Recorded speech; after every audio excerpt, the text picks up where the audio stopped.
Hoy, pues, como comentaba, pues vamos a hacer la última parte del pecado, las consecuencias y la solución del pecado. Y en primer lugar, quería que recordásemos que hay algo que probablemente no hemos hablado, pero muchas veces damos las cosas por sentado. Pero algo que no hemos conversado es que nosotros, los creyentes, vemos el pecado desde dos ángulos o desde dos puntos de vista que de alguna manera son complementarios, ¿no? Hablamos del pecado como condición humana, que ya lo hemos visto antes y que ya hemos hablado bastante de ello, o sea, algo que ya comentamos en mensajes anteriores, y hablamos del pecado, eh, eh, o sea, y para referirnos a esta condición hablamos de pecado, ¿no? Como en singular, el pecado, ¿no? Y también pues hablamos del pecado, de los pecados en plural, refiriéndonos a todas aquellas cosas que son conductas que están literalmente tipificadas como pecado pues en la palabra del Señor, en las escrituras, como pecaminosas, ¿no? Es decir, a cosas que hacemos o dejamos de hacer que transgreden pues la ley de Dios, ¿no? En otras palabras, pues cuando el hombre dice negro y Dios dice blanco, o cuando Dios dice pues no y el hombre dice sí, porque me da igual lo que tú digas, pues, las cosas que normalmente hacemos o dejamos de hacer, o el hombre hace o deja de hacer el hombre. Y la Biblia es clara cuando dice cómo entra el pecado a la humanidad, ¿no? Al menos en cuanto al hombre se refiere, ¿no? Lo estuvimos hablando la semana pasada, ¿no? Pero si quisiéramos ser más específicos en cuanto al origen del pecado, nos íbamos a tener que remontar a la desobediencia de Satanás y de sus demonios. Entonces, era poder tocar eso era un poquito más complicado y hay muchas posturas y hay algunas corrientes diferentes en cuanto a eso. Entonces quise simplemente acotar todo lo que es el pecado desde el punto de vista antropológico, desde el punto de vista del hombre, ¿no? Desde el punto de vista humano, ¿no? Todo lo que tenga que ver con el hombre. Entonces, así nos vamos a quedar aquí, el pecado respecto al hombre, ¿no? Y la Biblia dice que el pecado entra a la humanidad a través de un hombre, es lo que nos dice la palabra. Si nos vamos a Romanos, en el capítulo 5, versículo 12, Romanos 5:12, dice, por tanto, como el pecado entró en el mundo por un hombre, y por el pecado la muerte, así la muerte pasó a todos los hombres, por cuanto todos pecaron, ¿no? El pecado entró en el mundo, lo dice clarísimo, por un hombre, y por el pecado la muerte. Cuando la Biblia dice, el apóstol Pablo allí en Romanos le escribe esta carta a los romanos y dice que el pecado entró por un hombre, pues aquí estamos hablando del primer ser humano, estamos hablando de Adán, ¿no? Y en este versículo el apóstol Pablo no solamente habla del alcance del pecado, sino de las consecuencias del pecado. Literalmente ya lo dice, ¿no? La consecuencia del pecado es la muerte, ¿no?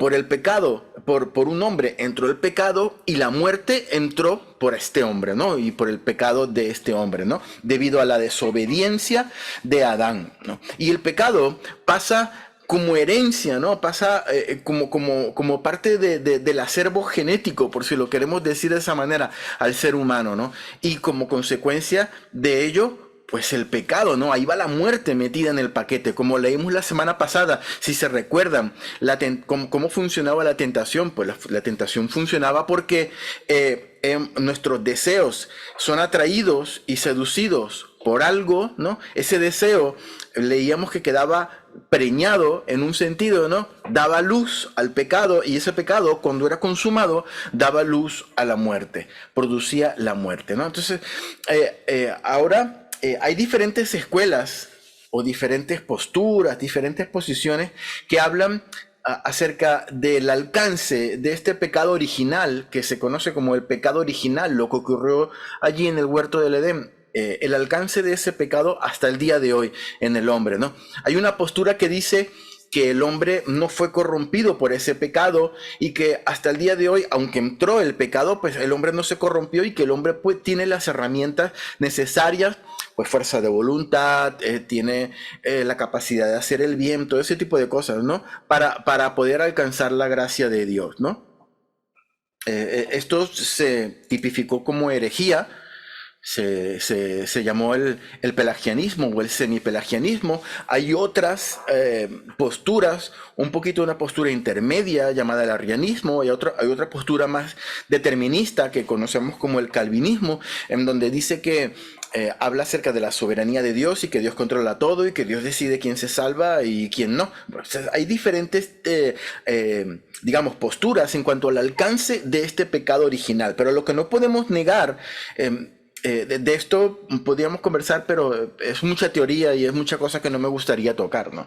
Y de esto podemos sacar en claro que todos estamos de acuerdo que existe un pecado original, porque la Biblia lo dice, ¿no? La desobediencia a un mandato específico, ¿no? Adán y Eva desobedecieron a un mandato específico, ¿no? Y esto era, leíamos y hablábamos la semana pasada, independiente de lo apetitoso, de lo agradable, de la apariencia de bondad que pudiese tener el hecho, ¿no? O sea, que no tenía nada que ver que el árbol fuese rico, que fuese apetitoso a la vista, que aparentemente no tuviese no hubiese ningún problema en comerlo, que no tiene que ver la forma en cómo se reviste ese hecho, ¿no? Si me parece que está bien o que está mal, si todos dicen que está bien o que está mal, si siempre he creído que está bien o que está mal, ¿no? Es lo que Dios dice que está bien y que está mal, ¿no? Eso nos puede gustar más o nos puede gustar menos, yo eso lo puedo entender, ¿no? Pero las condiciones son estas, y hablamos en un principio acerca de las condiciones para jugar fútbol, si se acuerdan, ¿no? Y la historia de los norteamericanos y el mundial de USA 94, ¿no? Y recordamos que Jesús dijo que Él es la puerta y que podemos pasar a través de Él si las condiciones se aceptan, pero las puertas no solamente son para entrar, las puertas también sirven para salir, ¿no? Y el que no acepta las condiciones, pues, como quien dice, pues, ahí está la puerta, ¿no? Para salir. Yo particularmente me quedo dentro. Yo me quedo dentro, ¿no? Y es algo que yo creo que todos los cristianos tenemos que estar allí, metido dentro de ese paraguas, de esa bendición de Dios, ¿no? Por supuesto hay gente que no acepta eso y hay gente que sale para afuera, pero es lo que cada quien decide, ¿no? Y en el huerto del Edén estaba el árbol, ¿se recuerdan? Del conocimiento, de la ciencia, del bien y del mal. Y estaba mal comer de ese árbol porque había un mandato explícito de parte de Dios, ¿no? Tenemos que madurar un poquito en la fe y entender que no se trataba de una manzana, aunque muchas veces lo representan como una manzanita, pues realmente no es una manzana, eso lo sabemos, ¿no? Los que conocemos más y tenemos más tiempo, pues sabemos que no es algo tan simple como eso, ¿no? No se trataba tampoco de una tipología de pecado en particular, ¿no? Que lo podemos nosotros acotar a un pecado, ¿no? Incluso yo he escuchado teorías de que el pecado original se refiere al sexo, y en realidad no, o sea, todos sabemos que no es así. De hecho, el sexo era un mandato que había dicho el Señor anteriormente. Dios les dijo fructificad y multiplicaos, ¿no? Para multiplicarse, pues que yo sepa, hace falta el sexo.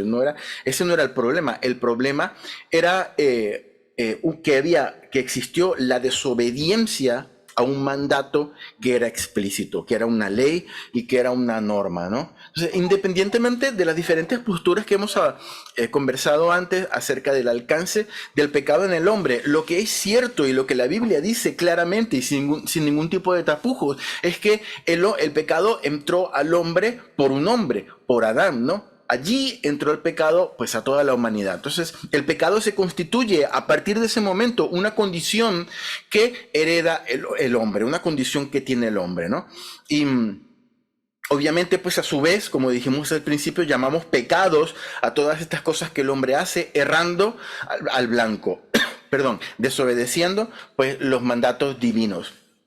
La Iglesia Católica romana, me refiero, por ejemplo, cree que en el bautismo se acaba con el pecado original. Por eso es que los católicos romanos, o es una de las razones por las cuales los católicos romanos bautizan a los niños pequeños, ¿no? Para, pues, directamente el niño pequeño, pues, ahí se lava ese pecado original y solamente, pues, tiene que lidiar con todos los demás pecados satélites que va cometiendo durante su vida, y allí, pues, entra la confesión y la Eucaristía y todo ese tipo de cosas que ellos practican, ¿no? Pero nosotros pensamos, creemos, ¿no? Y así lo vemos en la palabra, que el bautismo es un paso sacramental de obediencia que forma parte de nuestro caminar en la fe cristiana, ¿no? Pero que no acaba con el pecado original. El pecado original es cubierto por el sacrificio de Jesús en la cruz del Calvario. Los pecados pasados, la condición pecaminosa, los pecados pasados, los pecados presentes y los pecados futuros. Mientras estemos acostados a la vid verdadera que es Jesús, pues allí tendremos nuestros pecados cubiertos por ese sacrificio que tiene ese alcance, ¿no? Y es evidente que la desobediencia de Adán, trajo consecuencias, ¿no? Y esas consecuencias directas del pecado del primer hombre y de la primera mujer siguen formando parte de la naturaleza humana, ¿no? Y no estoy hablando de las consecuencias que todos conocemos de dolor al parir o comer el pan con el sudor de la frente, todo ese tipo de cosas. Esas son consecuencias que obviamente que entraron, pero consecuencias que tienen muchísima más profundidad en el espíritu y en la vida del hombre. Estas son las consecuencias que me gustaría tocar en esta mañana. La primera, la corrupción de la imagen original. La primera consecuencia que tuvo el pecado es la corrupción de la imagen original. Es notable, es algo destacable que cuando el Señor crea al hombre y a la mujer, obviamente, Él dice, pues vamos a hacer el hombre. Y no dice, vamos a hacerlo bonito, o vamos a hacerlo inteligente, o vamos a hacerlo guapo, o vamos a hacerlo, pues, chino, negro, blanco, qué sé yo, o vamos a hacerlo diferente a los demás animales que ya he creado. No, la característica la característica que corona al hombre como la expresión máxima de la creación divina, la encontramos en Génesis 1, capítulo 1, versículo 26. Lo podemos leer, Génesis 1:26. Allí encontramos la característica que corona al hombre como la creación máxima de Dios. Dice, entonces dijo Dios, hagamos al hombre a nuestra imagen conforme a nuestra semejanza. Esa es la característica principal y primordial que Dios le da al hombre, ¿no? Y señoree en los peces del mar, en las aves de los cielos, en las bestias, en toda la tierra y en todo animal que se arrastra sobre la tierra. El hombre fue hecho a imagen y semejanza del Creador. Hemos sido creados a imagen y semejanza de Dios, ¿no? Los seres humanos somos las únicas criaturas sobre la tierra que se parecen a su Hacedor, que se parecen a su Creador, ¿no? Y no voy a entrar en temas pseudofilosóficos de tipo, pero bueno, ¿cómo si Dios es espíritu, cómo nos vamos a parecer a un espíritu, ¿no? O sea, yo me quiero ceñir en este momento a la palabra donde dice que hemos sido creados a imagen y semejanza del Hacedor, del Creador, ¿no? Y a pesar de eso, el argumento de la serpiente es súper curiosa. Imagínate, un hombre y una mujer creados a semejanza del Creador y la serpiente, ¿te acuerdas lo que le dice? Si coméis del fruto, no vais a morir, no moriréis, sino que vais a ser como Dios. Vais a ser como Dios. Es lo que le está diciendo la serpiente a Adán y a Eva. ¿Cómo era Dios? Pues conociendo el bien y el mal. En la palabra se nos relata que cuando ellos comen del fruto, desobedeciendo a Dios, ¿no? Sus ojos fueron abiertos. Es una manera de decir que se les abrió el entendimiento, que entendieron cosas, ¿no? Y se dieron cuenta de que estaban desnudos, ¿no? Es lo que nos dice la palabra ahí en el relato bíblico. Ellos habían sido creados a imagen y semejanza de Dios, pero ellos estaban desnudos antes de comer el fruto, ¿no? Y en efecto, de alguna manera la serpiente les dijo una media verdad, entre comillas, ¿no? Les dijo, vais a ser como Dios, sabiendo el bien y sabiendo el mal, ¿no? En estas palabras vemos una especie de medio verdad, ¿no? Y leemos en Génesis, por ejemplo, en Génesis versículo 22 del capítulo 3, un poquito más adelante, Génesis 3:22.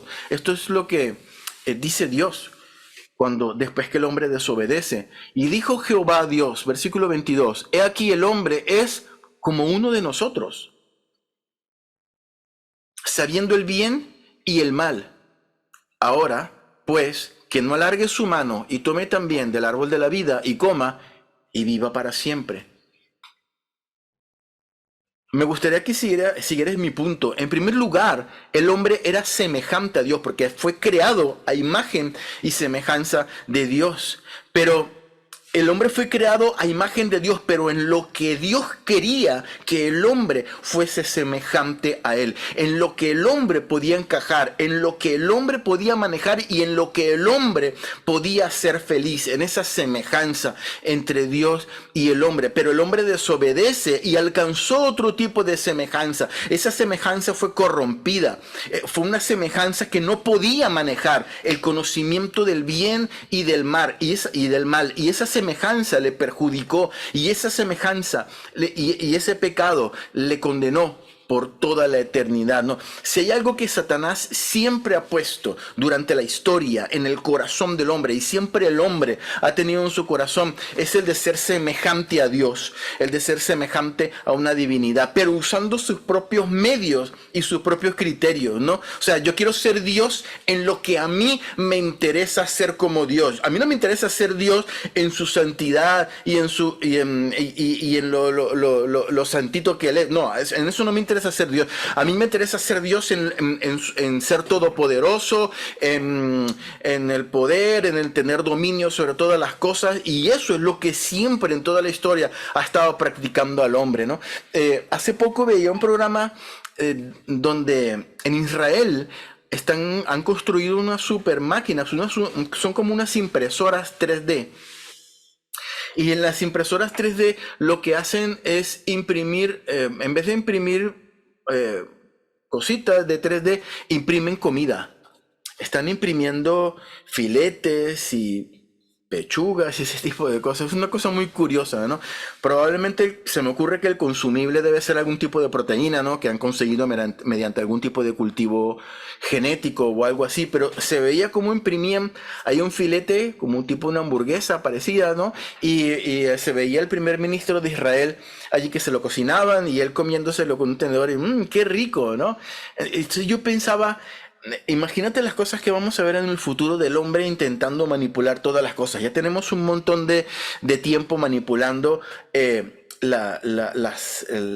los alimentos, con los transgénicos, las verduras, las frutas, todo ese tipo de cosas.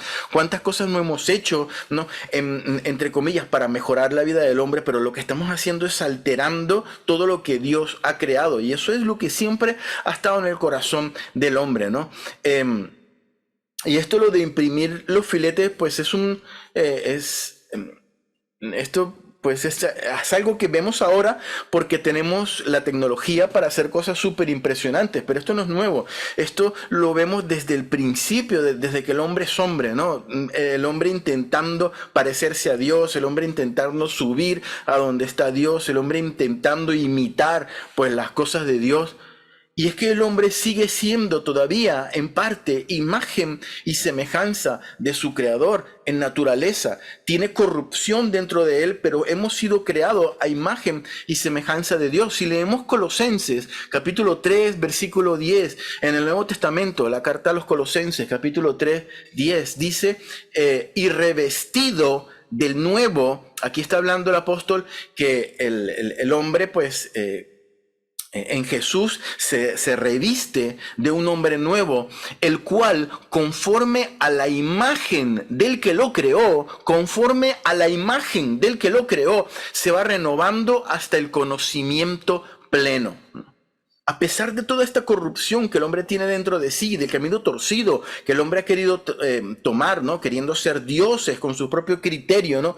El Señor nos dice ahí en Colosenses que a través de la fe en Jesús podemos ser revestidos de un hombre nuevo. ¿Y qué hace este hombre nuevo? Este hombre nuevo es transformado a la imagen del Dios que lo creó. Y se va renovando hasta conocimiento pleno. Lo que dice la traducción de la Biblia en lenguaje actual. Dice, ahora ustedes viven de manera diferente. En realidad, ustedes son personas nuevas que cada vez se parecen más a Dios, a su creador, y cada vez lo conocen mejor. He leído el mismo versículo, pero en la traducción en lenguaje actual, ¿no?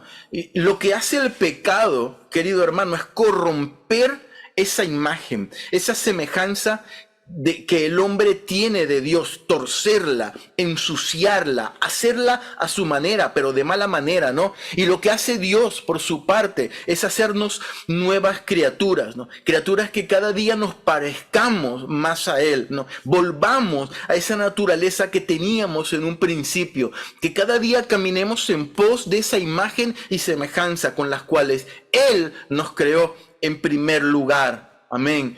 Y esa es la primera consecuencia del pecado, ¿no? La corrupción de la imagen y semejanza del original, ¿no? Y la segunda consecuencia es contundente, es terrible, pero es la segunda consecuencia del pecado, es la muerte como consecuencia.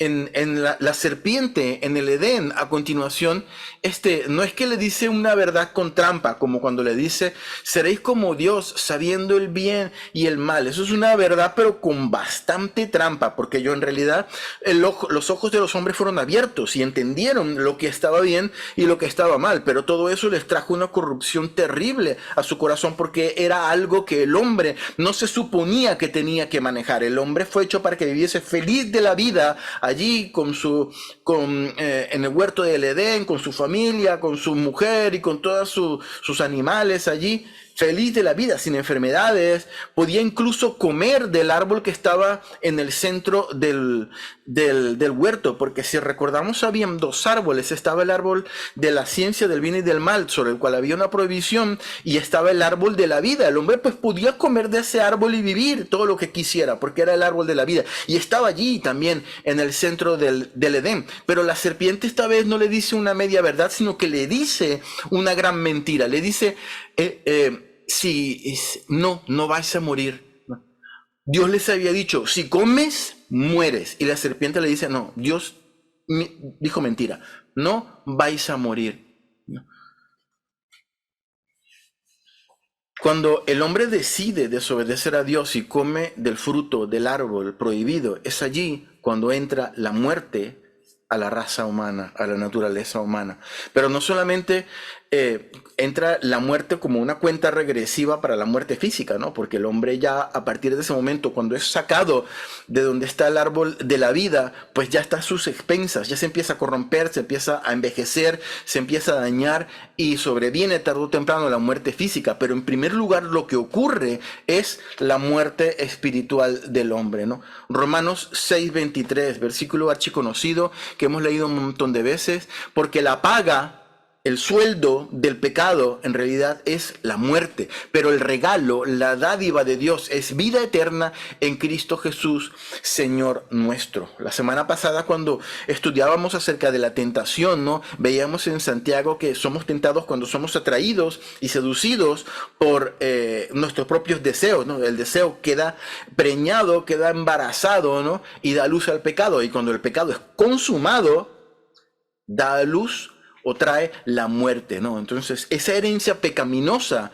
que traemos, ¿no? Apenas nacemos, porque nacemos con esa herencia, ¿no? Es la que nos lleva a repetir este ciclo una y otra vez en nuestra vida, de pecar y de fallarle a Dios, ¿no? Lo que decía el apóstol Pablo, miserable de mí, ¿quién me librará de este cuerpo de muerte, ¿no? Y al igual que el primer hombre, la muerte espiritual que él sufrió no es otra cosa sino la separación de Dios y el hombre. Y eso lo podemos ver allí en el huerto del Edén. Volvamos a Génesis capítulo 3, versículos 8 al 11. Génesis 3, del 8 al 11. Dicen que el hombre y la mujer oyeron la voz de Jehová Dios que se paseaba por el huerto. Ellos ya habían desobedecido en este momento, ¿no? Al aire del día, ¿no? Y el hombre y su mujer se escondieron de la presencia de Jehová Dios entre los árboles del huerto. Imagínate qué episodio más ridículo, el hombre y la mujer ahí escondiéndose de Dios ahí detrás de un arbolito, que pase y no me vea, que pase y no me vea, ¿no?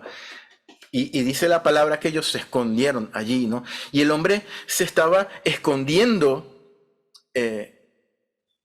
por la culpa, ¿no? Por la culpa que él tenía, ¿no? Independientemente de lo ridícula que nos pueda parecer esta escena y de lo curiosa también, ¿no? Una de las cosas que podemos extraer, una de las enseñanzas que podemos sacar de este es que la relación de Dios y el hombre de alguna manera se había alterado. Pues ya no era igual que antes, ¿no? Ahora el hombre por la culpa, por lo que sea, se estaba escondiendo ahí detrás de los arbolitos, esperando que Dios pasara y no lo viera. Y Dios le hace una pregunta y le dice, ¿dónde estás tú? Adán, ¿dónde estás tú? ¿No? Y la pregunta es curiosa porque viniendo de un Dios todopoderoso que todo lo sabe y que todo lo ve, ¿cómo es posible que Dios pregunte, Adán, ¿dónde estás tú? Que un simple arbolito haya servido como escondite para Adán y para Eva, ¿no? Pero, y esto mismo lo podemos decir de la pregunta siguiente. Después le pregunta al Señor si han comido del árbol que él le prohibió que no comiesen, como si Dios en su infinita sabiduría pues hubiese pasado por alto que Adán y Eva, que eran los únicos que habían, pues habían desobedecido esa orden de Dios, ¿no? Pero estas son dos preguntas.